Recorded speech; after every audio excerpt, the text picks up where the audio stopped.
कौशल्या जी बहुत धीरज रखती थी, बहुत धीरज रखती थी।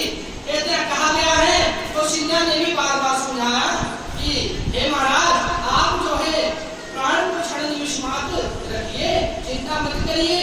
और हमारे प्रभु जो है राम जी है, मेरा जो पुत्र है राम सिया लक्ष्मण, वह स्वयं भी आ जाएंगे, आप ऐसा चिंतित क्यों होते हैं। उस जगह पर दर्शाया गया है, ठीक है कि वह लीला किया गया, बताया गया, तो हमें तुलसीदास जी ने कैसा लिखा, हमें ज्यादा माथा पक्षी करने की जरूरत नहीं है। हम एक चीज जानते हैं कि किसी काम में आसक्ति नहीं हुआ करता है। तो सिंधिया जी बहुत धीर थी, बहुत शांति स्वभाव, कोई बात नहीं तो वो तो सती होने जा रही थी। भक्त जी ने समझाया मां मान गई, तो जब मां मान गए तो पिता को भी मानना चाहिए, लेकिन उन्होंने नहीं माना। फिर भी कोई दुख की बात नहीं है, क्योंकि जीने पर भी उन्होंने अपना जीवन संवार लिया और मरने के बाद में भी अपना जीवन संवार लिया। अंत समय यदि राम राम निकल जाए तब आप समझ लो कितना भी पापी क्यों ना हो, उसका कल्याण हो जाएगा।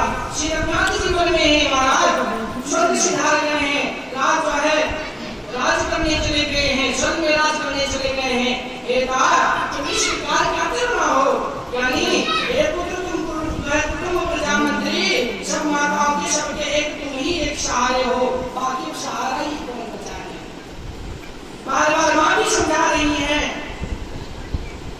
क्या कहते हैं भाव यहाँ पर, विधाता को प्रतिकूल और कार्य को कठोर देकर के धीरज करो। मान लीजिए तो जीवन में सबके ऊपर आता है, पर जिसने अपना आपा खो दिया, धीरज खो दिया, वह कभी सक्सेस नहीं होता किसी काम में। कहते हैं गुरु की आज्ञा सिर पे चढ़ा लो, उसी के अनुसार कार्य करो, प्रजा का पालन कुटुंबियों का चुकाओ और आप गलानी छोड़ दो। भक्त जी ने गुरु के वचनों और मंत्रियों के अभिनंदन अनुमोदन को सुना और उनके हृदय के लिए मानव चंदन के समान शीतल हो गए। अगर हम कहीं भी विचलित होते हैं तब हम बुजुर्गों के शरण ले जाते हैं, माँ आप मुझे बताओ, मेरे को अपने ऐसा ऐसा काम करना था, कैसे करे। माँ भी बोल देती पुत्र ऐसा ऐसा करो, क्या सफल होगा। क्योंकि माताओं को तो जीवन में बहुत सुख देती होती है, उनको तजुर्बा हुआ होता है। इसलिए यदि हम विचलित होते हैं तो बुजुर्गों को बच्चों को समझाना चाहिए।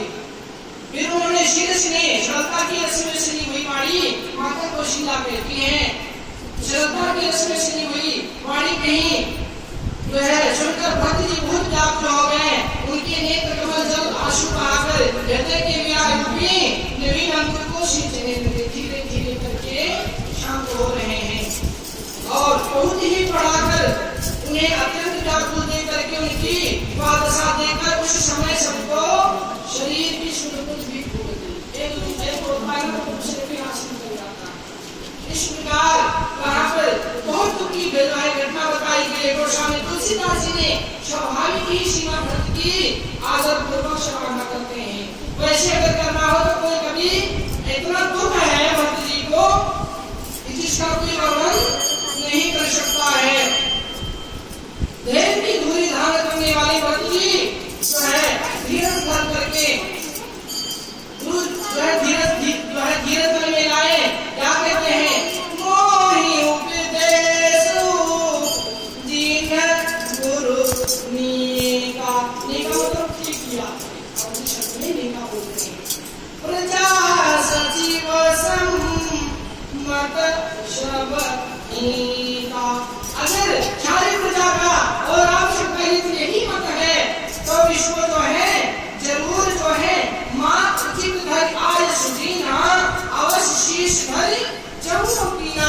अगर ऐसा विचार करते हैं तब हमारा मन शांत हो रहा है और जो गुरु जी ने कहा है मेरे भलाई के लिए कहा है। जो अपने से बड़े बुजुर्ग करते हैं भलाई के लिए करते हैं। इस बात से हमें भी अपने जीवन पे सुधारना चाहिए। अगर अपने से बड़े हैं तो कभी आपके बारे में गलत नहीं सोचेंगे, इसलिए हमें बड़ों की आज्ञा भी पालन करनी चाहिए। मैं सिर चढ़ा के वही करूंगा जो गुरु और माता पिता स्वामी और मित्र जो कहेंगे वही करेंगे। ऐसा कह करके भरत जी अपने कार्य से मग्न होने के लिए तैयार हो गए।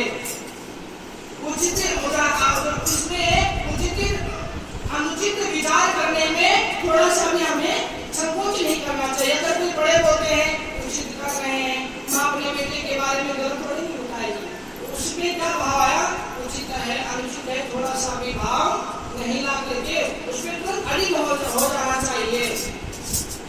आप तो मुझे वही सगल शिक्षा दे रहे हैं जिसके आचरण करने में मेरा भला है।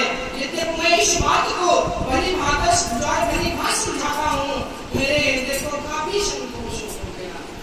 अगर कोई समझाने वाला ना हो तो एक के बजाय दूसरा बंदा भी भटक जाएगा, इसलिए समझाने वाला भी अच्छा होना चाहिए। अब आप लोग मेरी विनती सुन लीजिए। भरत जी कहते हैं हम आपकी बात मानिए, अब आप थोड़ी सी बात हमारी मान लीजिए। मेरी योग्यता जो है, मेरी योग्यता के अनुसार मुझे शिक्षा दीजिए, मैं उत्तर दे रहा हूँ। या अपराध क्षमा कीजिएगा, साधु पुरुष मनुष्य दोष गुणों को नहीं गिनते हैं। अगर मान लीजिए अगर मैं कहीं ना कहीं गलत हूँ तो मुझे क्षमा कर लीजिएगा। ऐसा भरत जी कहते हैं। पिताजी स्वर्ग में हैं, श्री रामचंद्र जी